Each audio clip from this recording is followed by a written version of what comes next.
So, Carlos, tell me a little bit about your background.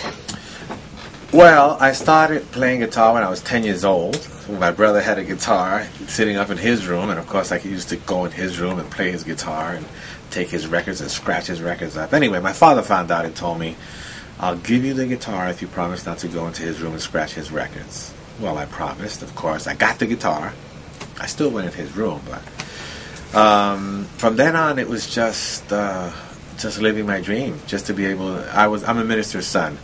So I didn't know it, but that meant taking that guitar and going to church and, accompanying this brothers and sisters when they were singing their song.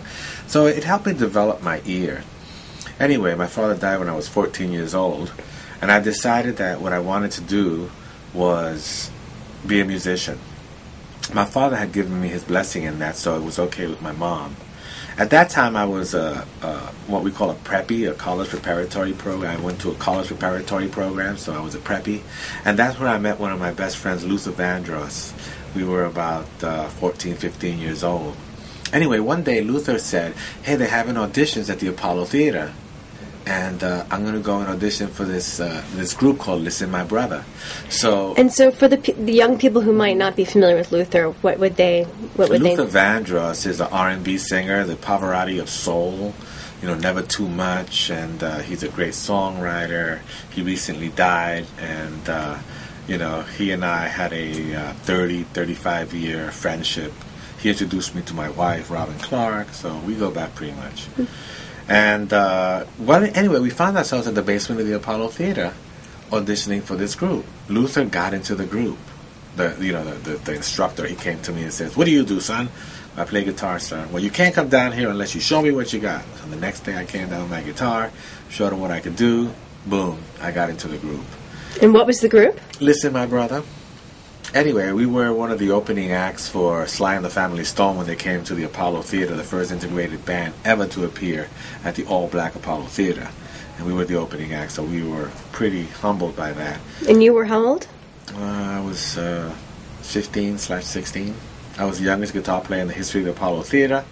Regrettably, the guitar player died in the house band, and I took his seat at the ripe old age of 16, but I didn't have a musician's card. So I didn't belong to the local 802 union, so I was only able to keep that job for about 3 weeks. But then they asked me to play on the amateur hour, and I did.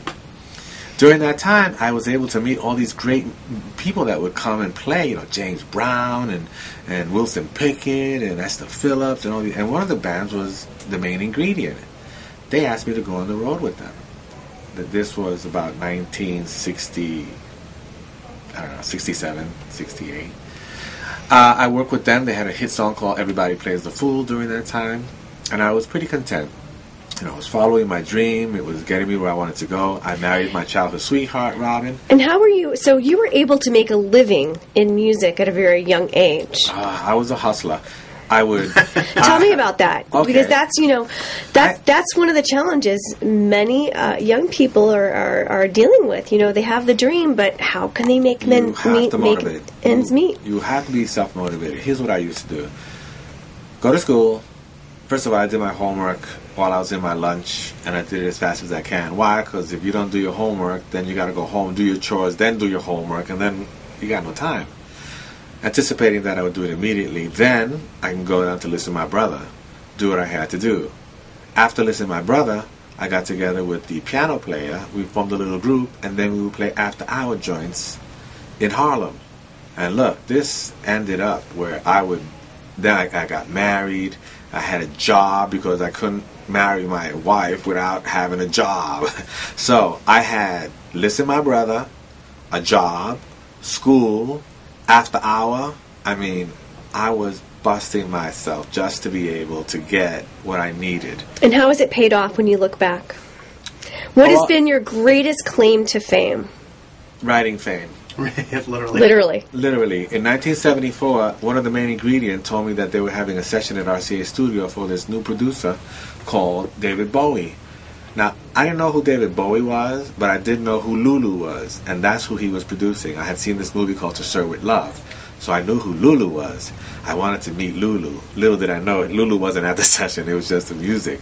Anyway, but this guy David Bowie comes out, 98 pounds, totally white with red hair, and I was like, whoa, you are weird.